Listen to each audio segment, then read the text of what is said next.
छह चुनाव प्रभारी हैं, खासतौर से दिल्ली के क्या हालात हैं? दिल्ली का दंगल कैसा चल रहा है? दिल्ली का दंगल बहुत बढ़िया है। दिल्ली में 14 में भी 7 सीटें भाजपा जीती, 19 में भी भाजपा सारी की सारी सीटें जीती थी, क्योंकि दिल्ली के अंदर शीला दीक्षित की 15 साल सरकार रही थी, भ्रष्टाचार के आकंठ में डूबी हुई थी।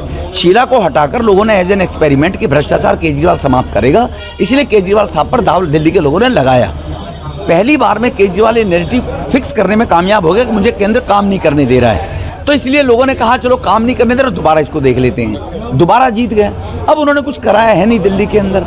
यमुना का हाल क्या है सबको मालूम है, बिजली के मीटरों के बिल कैसे आ रहे सबको मालूम है। पानी वो फ्री अगर लोगों को कहता है तो पानी दिल्ली में झुग्गी झोंपड़ी और गाँव में पहले से ही फ्री लोग यूज़ करते हैं पानी पीने का। जी उसने कुछ नहीं किया केजरीवाल साहब ने। अगर वो दुनिया में एक नैरेटिव फैलाने की कोशिश करते हैं, मैंने एजुकेशन बहुत बढ़िया की है, तो दिल्ली के स्कूलों में जब केजरीवाल साहब आए थे 16 लाख बच्चे पढ़ा करते थे, आज दिल्ली के सरकारी स्कूलों में 13 लाख बच्चे रह गए। 2 लाख बच्चों ने स्कूल से निकलकर पब्लिक स्कूलों में दाखिले लिए। अगर स्कूल इतने बढ़िया थे तो लोग सरकारी स्कूल में जाना क्यों दिल्ली में पसंद नहीं कर रहे? तो बाहर के लोगों को शो करने के लिए कि मैंने एजुकेशन सिस्टम बहुत बढ़िया चला है, दिल्ली के लोगों को जाकर देकर कैसे एजुकेशन सिस्टम उसका बढ़िया है। इस बार दिल्ली में ज्यादातर बीजेपी ने टिकट बदल दिए हैं, तो क्या कोई घबराहट है कि अब की बार टक्कर करनी हो रही है? नहीं, देखो हमारे यहाँ व्यवस्थाएं बदलती रहती हैं। छत्तीसगढ़ में 10 के 10 कैंडिडेट पिछली बार बदल दिए थे, तो हमारे यहाँ विचार के लिए हम लोग लड़ाई लड़ते हैं। एमपी बनने के लिए, मुख्यमंत्री बनने के लिए लड़ाई नहीं लड़ती। एक विचार को दीनदयाल उपाध्याय जी के 51 से लेकर विचार को हम लेकर आगे चलने वाले लोग हैं, तो दायित्व परिवर्तन हमारे होता रहता है।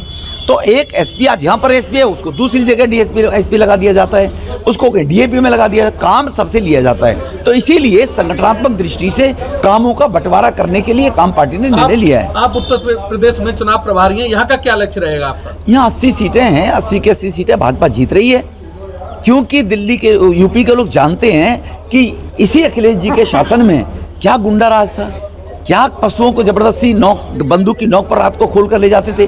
गांव में रात को पहरे लगते थे अपने जानवरों को, पशुओं को बचाने के लिए। 6 बजे के बाद सड़कों पर आप निकल नहीं सकते थे।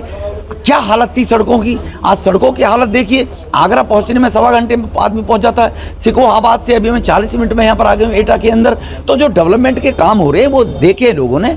और मोदी सरकार की जो योजनाएं हैं, कैबिनेट में जो केंद्र में सरकार है, चाहे गरीबों को उज्ज्वला कनेक्शन देने का काम हुआ, चाहे किसानों को 6000 रुपये किसान सम्मान निधि से, चाहे गरीब लोगों को भूखा ना सोए अनाज की व्यवस्था की जा रही है 5 लाख तक के लिए आगे, ये जो गरीबों को मकान बनाकर दिए गए हैं, इस प्रकार के जो 5 लाख तक का गरीबों को जो आयुष्मान भारत से इलाज फ्री किया जा रहा है। अभी नए मैनिफेस्टो के अंदर मोदी साहब ने घोषणा की है, अभी फार्म हमारे सभी कार्यकर्ता घर घर जाकर भर रहे हैं। 70 साल से ज़्यादा उम्र का परिवार में कोई भी व्यक्ति है, उनके आयुष्मान भारत के कार्ड भरे जा रहे हैं कि परिवार को बुजुर्ग बोझ नजर ना आए और वो इलाज 5 लाख रुपए तक का फ्री में कराए। 70 साल का कोई भी किसी भी वर्ग का बुजुर्ग है, उनके फार्म भरे जा रहे हैं। तो ये जो गरीब लोगों के लिए काम किया जा रहा है, इससे लोग मोदी जी के नेतृत्व में, मोदी पे विश्वास करते हुए 80 की 80 सीटें उत्तर प्रदेश में भाजपा जीत रही है। विपक्ष का एक आरोप है कि पहले चरण के चुनाव के बाद मोदी जी सांप्रदायिक ध्रुवीकरण करने की कोशिश कर रहे हैं, जैसे मुस्लिम वाले मंगलसूत्र वाले बयान दे रहे हैं। इस पर आप क्या कहेंगे? नहीं, उन्होंने नहीं कहा। चैन स्नैचिंग कौन करते थे? गुंडे उत्तर प्रदेश के अंदर कहीं भी करते थे। बहन जा रही है मार्केट में, बाजार में, तो मंगलसूत्र को छीन के झपट के ले गए। कौन ले जाते थे? अब उत्तर प्रदेश में छीन झपट करके दिखाए कोई। दूसरा, उनके ही एक कांग्रेस के सलाहकार साहब अमेरिका में बैठे कह रहे हैं कि जो इनहेरेंट टैक्स लगाया जाएगा कि तुम पूरे जीवन की संपत्ति इकट्ठी करोगे और इकट्ठी करने के बाद उस पर 45% टैक्स लगाकर सरकार वसूल कर लेगी उसकी संपत्ति में से। जी तो कोई आदमी अपने बच्चों के लिए पूरी जिंदगी की कमाई करता है, उसको सरकार जब्त कर लेगी। तो एक तरफ तुम्हारे संपत्ति पर टैक्स लगाकर तुम्हारी कमाई को छीनने की कोशिश की जा रही है। और जहाँ तक मुझे लगता है, अगर प्रधानमंत्री ने कहा है तो बहनें जो पहनती हैं उनके जीवन का वो एक प्रण होता है, वो अपने दीर्घ जीवन आयु के लिए, पति के लिए, अपने जीवन साथी के लिए होता है।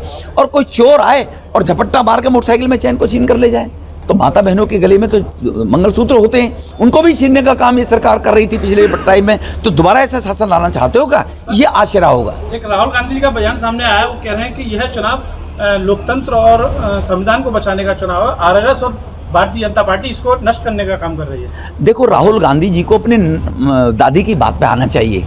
1975 में इमरजेंसी लगी थी, तब संविधान कहाँ चला गया था? इलाहाबाद हाईकोर्ट के ऑर्डर को इधर उठा के जबरदस्ती चुनाव जीतने का काम तब संविधान कहाँ चला गया था। अरे मोदी साहब तो संविधान को बचाने के लिए सबका साथ सबका विकास के तहत जो अपर क्लास, जो ऊंची जाति के भी लोग कहे जाते हैं, 10% का आरक्षण उन गरीबों को देने का काम किया, और SC ST OBC के आरक्षण को छुआ तक नहीं। कैसे संविधान बदल देंगे? तो इसीलिए इनके पास कोई मुद्दा नहीं है, तो बेतुकी बातें करते हैं। बाबा भीमराव अंबेडकर के संविधान को बदलने के लिए किसने कहा? अभी राहुल गांधी के गुरु ने कहा है कि अमेरिका के अंदर ये पॉलिसी लागू होती है और भारत में भी है, तो संविधान तब बदला जाएगा, बदला जाएगा। सर दिल्ली में इस बार कितनी सीटें मान रहे हैं आप? 7 सीटें बीजेपी जीतेगी।